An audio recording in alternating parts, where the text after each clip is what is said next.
Tim, it's great to meet you. My first question, going back to kind of your early motivation, I know you grew up in Slovenia where maybe there wasn't a huge moto background, but your dad got you into the sport. Can you talk about the early days of riding and racing and what made you think this is it? Slovenia is a small country, just a little bit over 2 million people lives here. And when I was young, like I said, motocross in Slovenia was not really popular. Barely some people knows what kind of sport was that. So it was not easy for me to trying to reach something big in that sport. But yes, step by step, I had always the goal in front of me. That was to become one day a world champion in MXGP class. And I work really hard. I give my all every day I was on the bike. My parents had to sacrifice a lot as well myself. But yeah, it was not easy road, let's say. But on the end now, when you look back, it's a nice feeling to see what you have achieved and how far did you came, especially coming from such a small country. So yeah, you've certainly achieved that world champion dream multiple times now. Do you remember when you first had that dream? Was there a moment where you thought, okay, this is what I really want to do? Or was it something that happened slowly over time where you saw, oh, I'm doing quite well, maybe this could be possible? It was quite early, like when I was super young. I remember they even invite me to the school, that I was going in the primary school. And it was one of the first interviews that I had in my life, and I think I was 6 years old. And in 2016 or 17, when I became a first-time world champion in MXGP class, they invite me to the school, to give some motivation speech to the students, to the kids. And they frame it, that interview. And the last question was, what do you want to become when you grow up? And already back then I say a world champion in MXGP. So my goal starts quite early, and I have clear goal in front of me, and I was working towards that goal all the time. And yeah. What does it feel like to go back and be a role model for other kids who maybe now have an idol to look towards in the sport, and to say, okay, we're a small country, but look what's possible? Yeah, I think way more kids start to ride their bike, start to train motocross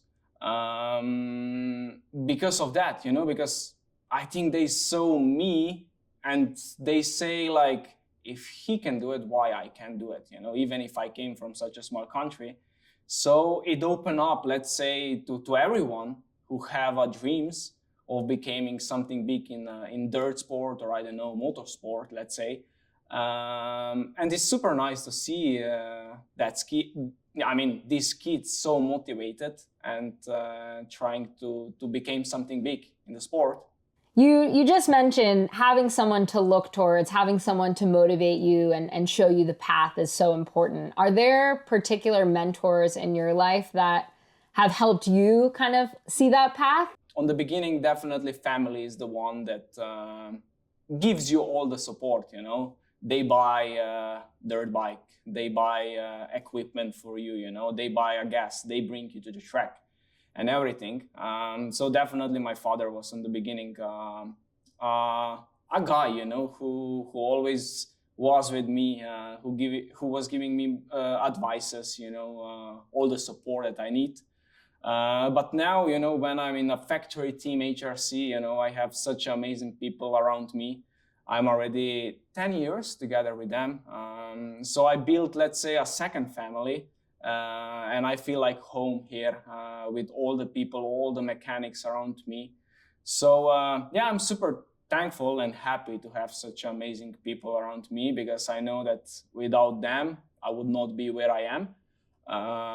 Because yeah, motocross is individual sport, but on the end, so many people in the team are working for the same goal, to give you the best bike, mechanics, engineers, physiotherapists, to get your body in the best shape. Also, my girlfriend play a lot of roles, let's say, in my life, and also like on the races, being the biggest supporter next to me always.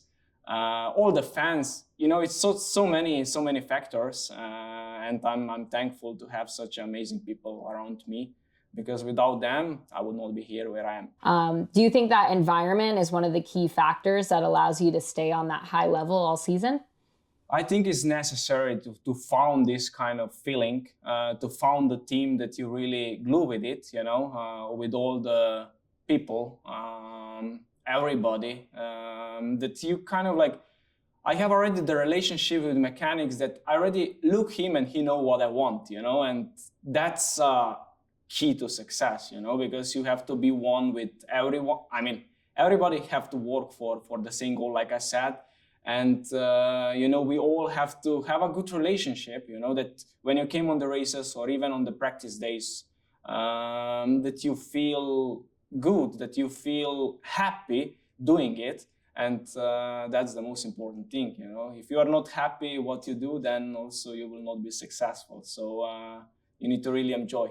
How do you think it changes that environment, or how does your team react when things maybe don't go to plan? Because I know that's a huge part of it as well. It's easy to be happy and relax when you're winning, but there's also times where you're not, or you have injuries, or you're making a comeback. How does your team handle that, and how does that help you?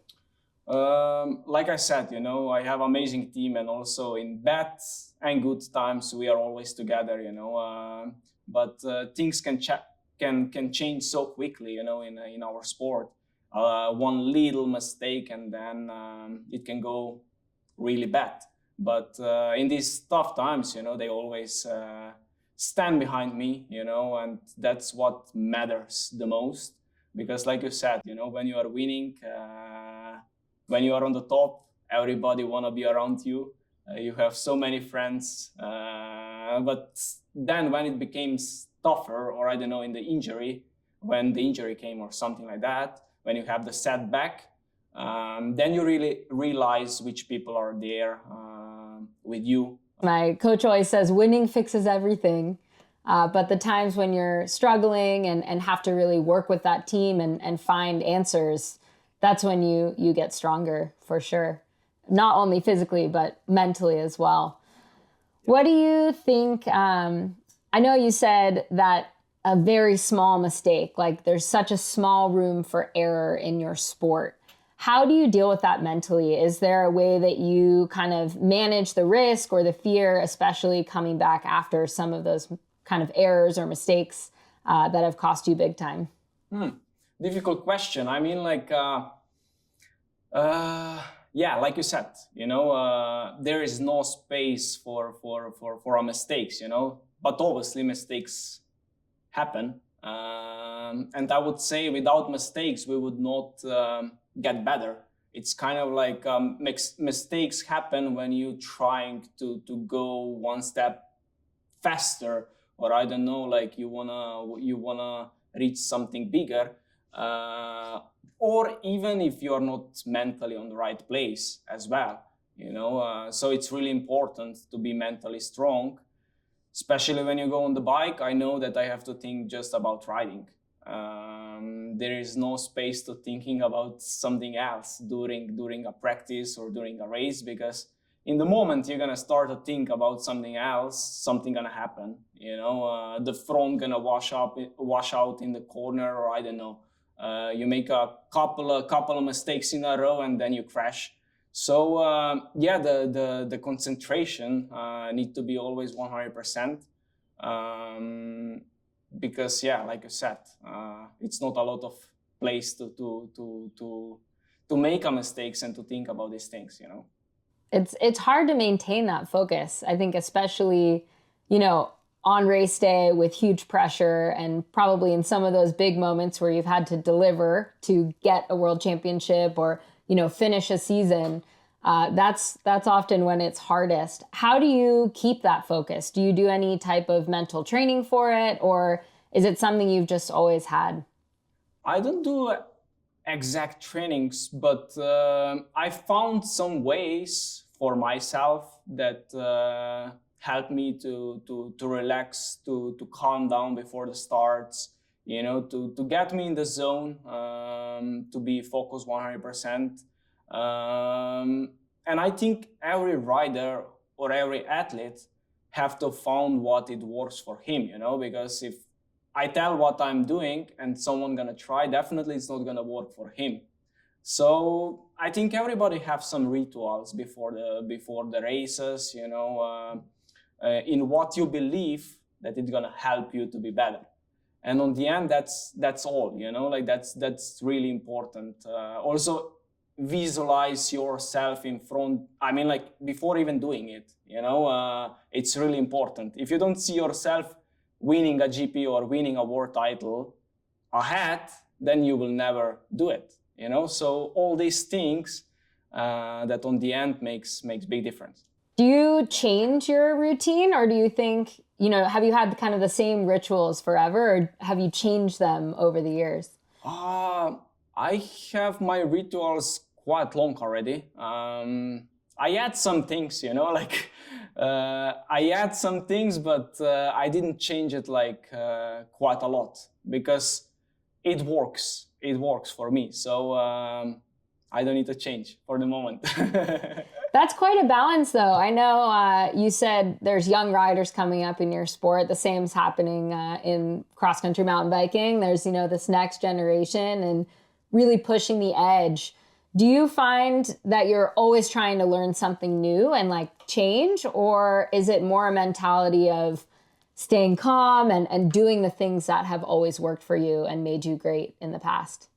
I would say both, Obviously, you want to keep doing what you are doing, but I'm always open to learn, even if you are a world champion. I always say that it's never that good that can't be better.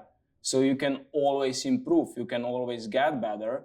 And that's how you have to treat it, I think.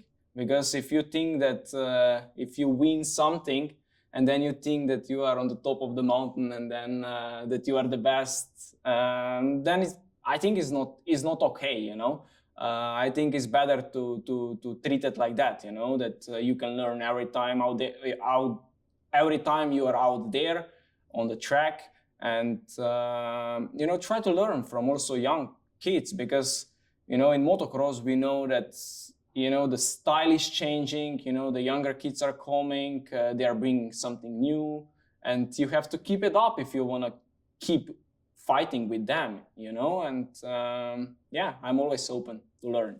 What do you think has been the biggest change to your training? Has it changed much in the last 10 years? Is there anything new that you've been doing?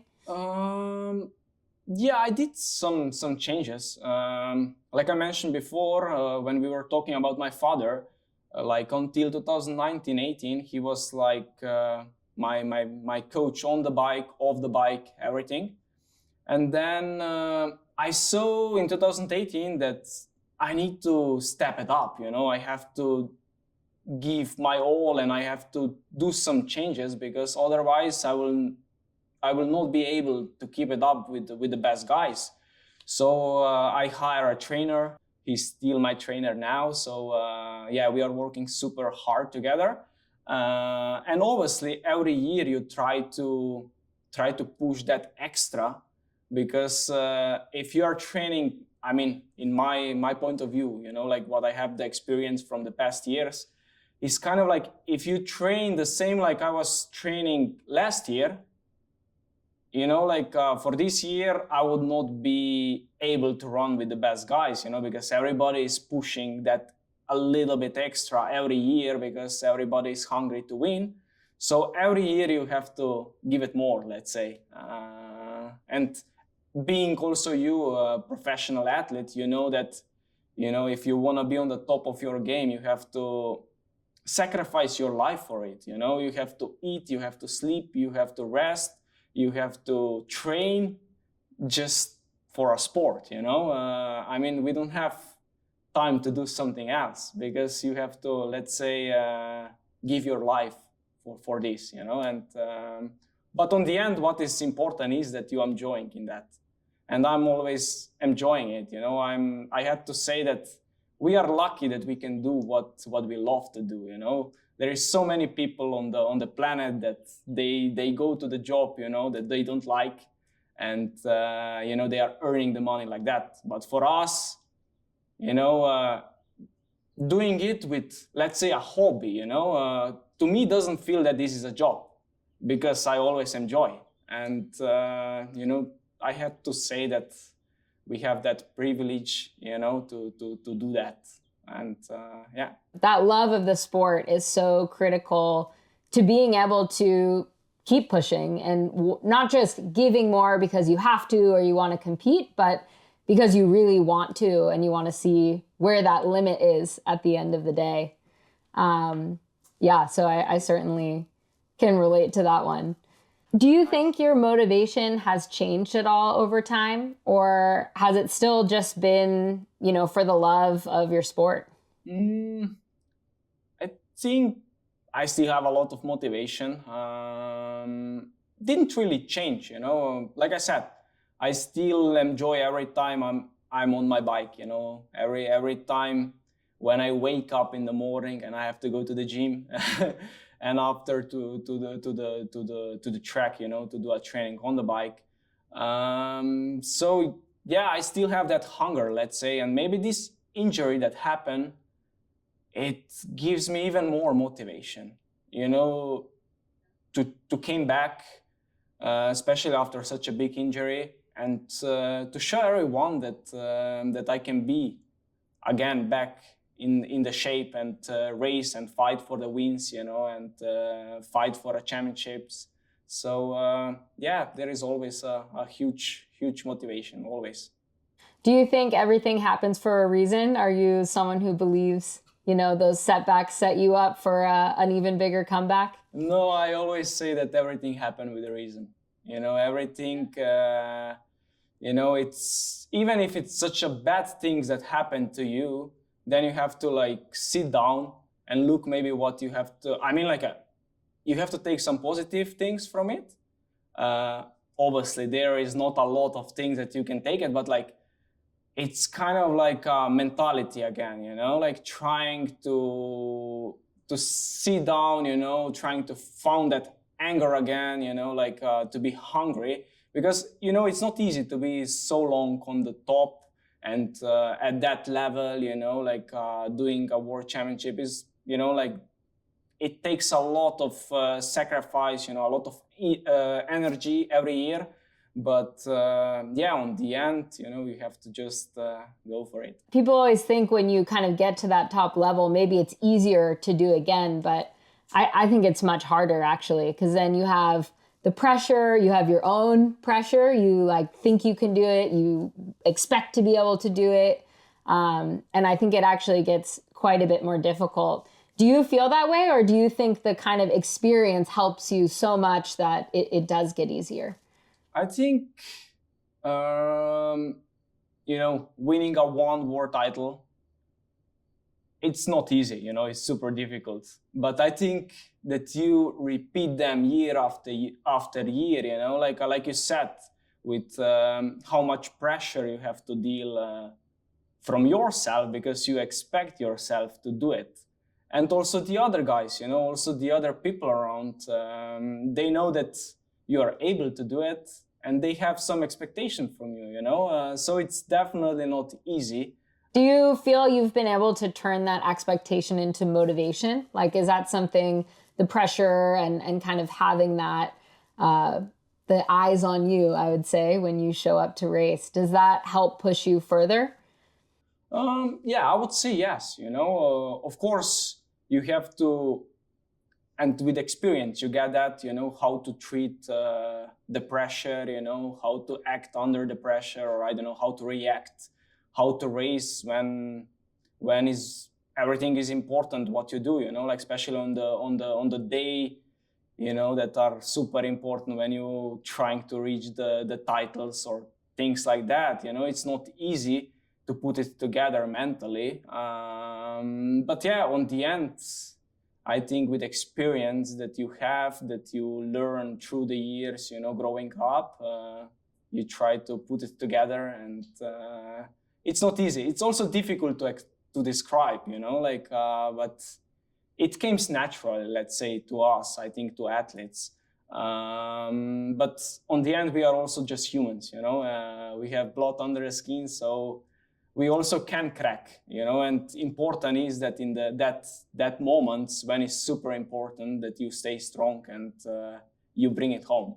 So, yeah. I love that you acknowledge that, because I think from the outside, looking at your results, looking at what you've done in your career, it's easy to imagine that you're just so mentally strong, like you never falter. But it sounds like even you have some of those moments where, yeah, it is hard to deliver, doubt creeps in, and you have to find a way to push through. No, definitely. And I think if I say that, if I would say that I never doubt in myself, I would be lying, Obviously, like I said before, we are humans, and we are just like the other guys, the other people. And of course, you have sometimes the doubts, like if you are good enough still, especially coming from the injury, you ask yourself these kind of questions, it would be, would I be again able to do it, to came back where I was, or to be even better? But on the end, you always, try to reach that. And, it's kind of like if you are hungry, if you believe enough, there is always a way to came back and to reach big things, And if you're enjoying what you're doing, it's always worth putting in that effort and trying to see what's possible. 100% agree.